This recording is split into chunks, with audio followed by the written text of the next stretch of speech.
Lost Muscle Car fans, back again as Wes Eisenchank here with a new edition of our little series we've got going on. Take a second and click that subscribe button or comment below on one of our past stories. Just as many people getting these conversations going is what's going to help us find these cars, help people track their missing muscle car. We got a very, very compelling car today for you, one that most of you have never heard of, and one that's very interesting in its own right. It's a 1973 Nickey Chevelle. Now, in the pantheon of supercars, we're all very familiar with Yanko, Baldwin Motion, the cars Dick Harrell converted, and then also Nickey Chevrolet. As we moved on into 1973, we really didn't have as many cars being produced by these supercar manufacturers. In fact, it was really getting down to Motion Performance and Nickey Chevrolet building cars still. Nickey was still doing Novas and Camaros and Chevelles and Vegas, but mostly they were concentrating on their Camaros. This Chevelle here is very unique.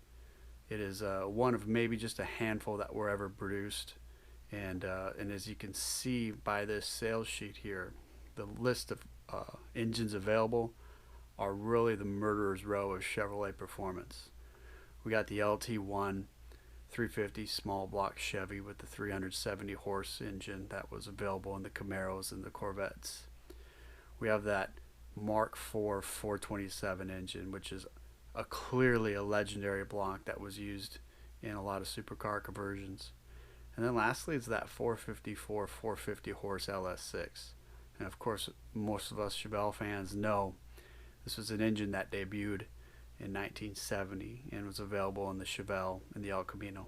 So this particular Nickey Chevrolet Chevelle came with a 454 LS6. So we've been able to chat with the person who owned the car in the 80s and the early 90s.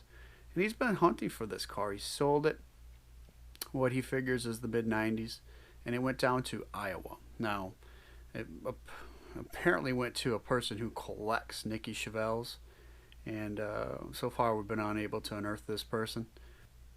The car appears to have been then relisted at some point in time on eBay. It looks like, based on what we can tell, around 2013. So this Nickey Chevelle then found a new home. If you take a look at this car, it's just strewn with very cool performance options as well as aesthetic options.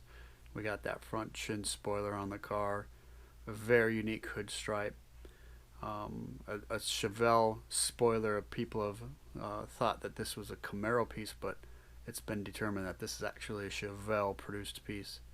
And then of course that very interesting looking Nickey side stripe, something you don't quite see every day, but it was the sign of the times for 1973. So we're trying to find this old Nickey Chevelle. If you know anybody that collected Nickey cars in the Iowa area, or if you remember this car being on eBay in around 2013, we'd love to hear from you. Something like this, a car like this, would just be kind of a very unique addition to your supercar collection. And hopefully it's in good hands, hopefully it's being restored, but we'd love to find out what happened to this car. I'm Wes Eisenchank, this is Lost Muscle Cars. Again, click subscribe. We're trying to get as many eyes on these stories as possible. Share them, put them on Facebook, Instagram, Twitter, and let's see if we can track this car down.